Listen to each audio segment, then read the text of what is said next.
nag-iingay po. Madami pong nag-iingay mga kababayan sa social media. Kagaya na lang po nito. Sino ba to? Eto. Si Tio Moreno. Ano po? Hindi ito yung tunay na pangalan niya. Pinalitan niya no? Kumbaga siguro ayaw niya nung pangalan niya na Alex Destorba. Malapit na malapit po kay Inday Sara Duterte to. Nakikita niyo po yung mga post nila. Sabi dito, Tio Moreno, basahin ko I just want to remind you, Bongbong Marcos. Aba, no?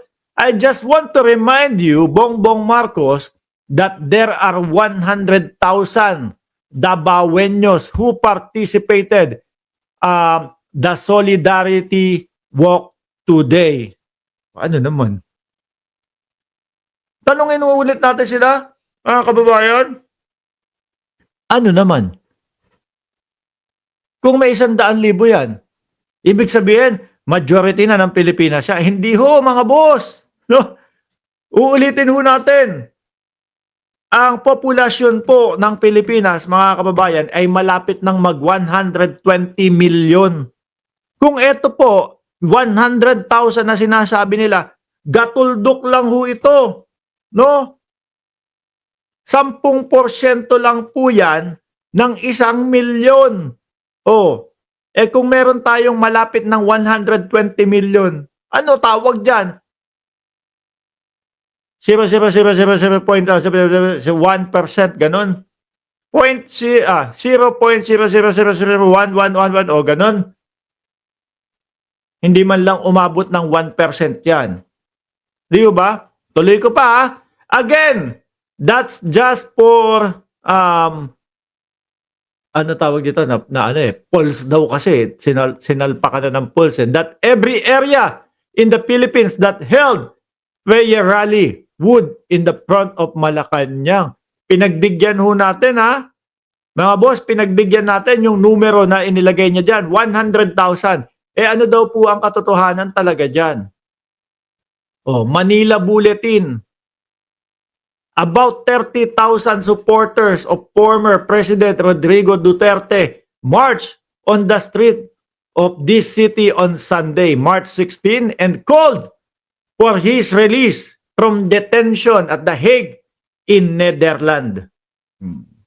Biruin mo, numero na lang, talagang inaano pa nila, pinepeke pa nila para makumbinsi yung mamamayang Pilipino na makisama sa kanila.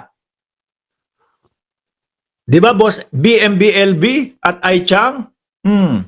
Wala. Puro ganyan na lang ho ang kanilang mga gagawin, mga kababayan. Panay ganyan na lang po ang kanilang gagawin para maghimok na makasama sa kanila. Yung mga ibang DDS pa naman, mahilig yan sa mga yung ibang DDS mga bossing. Mahihilig po yan kapag viral. Uy, viral to. Sali kami. Sali kami. Ganyan, di ba?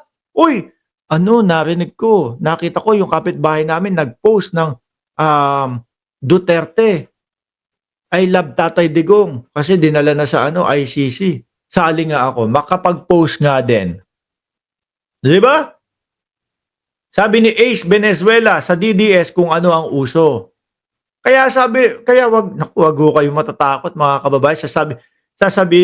Sasabihin niya mga yan, eto na, dumadami na kami. Pagulo na ng pagulo ang Pilipinas. Sila lang ho ang magulo. No? Sila lang ho ang magulo. Wag ho kayo matakot kasi after 2 weeks, meron lang hong mag-break up ng mga sikat na mga artista. Tapos merong kalaguyo, yung lalaki. Ay nako, burado na ho yan. Yung mga DDS, lilipat na ho doon sa issue na yun. Ganun lang ho, kung ano ang uso, makikiuso lang po yung mga yan. Sandali, ikat ko saglit to, no? Sinasabi ni Mike Cervera, hindi ko daw siya ina-announce, hindi ko daw siya pinopromote. Sabihin nyo nga, puntahan nyo doon sa comment section niya. Hoy, Boss Mike, araw-araw ka na kang pinopromote ni Mark Ramos, no? Love na love ka daw nga niya. Di ba? Tuloy.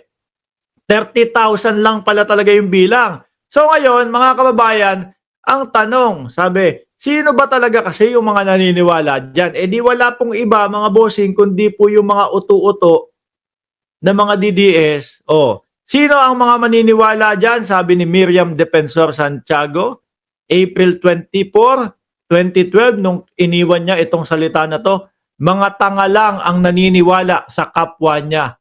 Tanga. Di ba? Totoo naman ho, mga bossing. Yung iba nga dyan, mga DDS, alam na nila na peke yung ibinabalita sa kanila. Pero, papatulan nila. Ipo-post pa ha, hindi nahihiya. Magpo-post pa oh.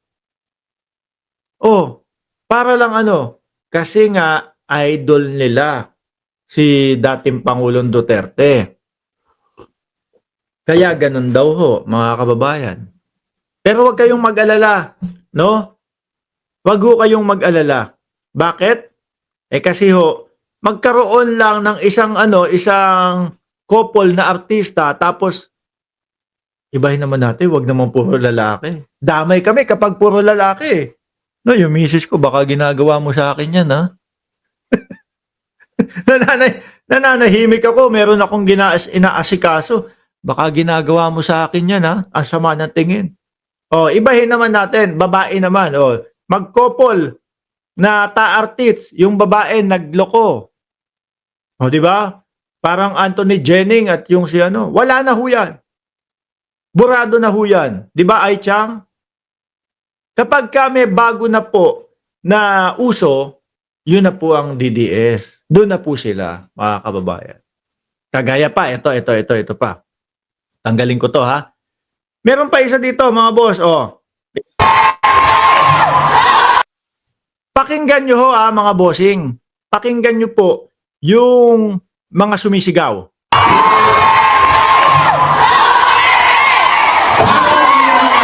Narinig nyo na po ba yan sa ibang mga pine-fake news nila? Parang ano no, iisa na lang po yung kanilang ginagamit na boses na sumisigaw ng Duterte, Duterte. Oh, sa Dubai, sabi, naku, eto na sa Dubai, sandamakmak ang pumunta sa pagsigaw ng Duterte para pauwiin na si dating Pangulong Duterte. Ay ano mga bossing, syempre, ikaw tayo, no, pag nakita mo, naku, naka-green na. Mukhang oo nga, no?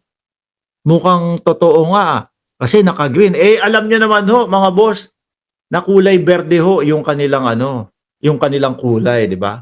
Kapag PBBM, ano yan? Pula. Di ba? Kapag Attorney Leni Robredo, kulay pink yan.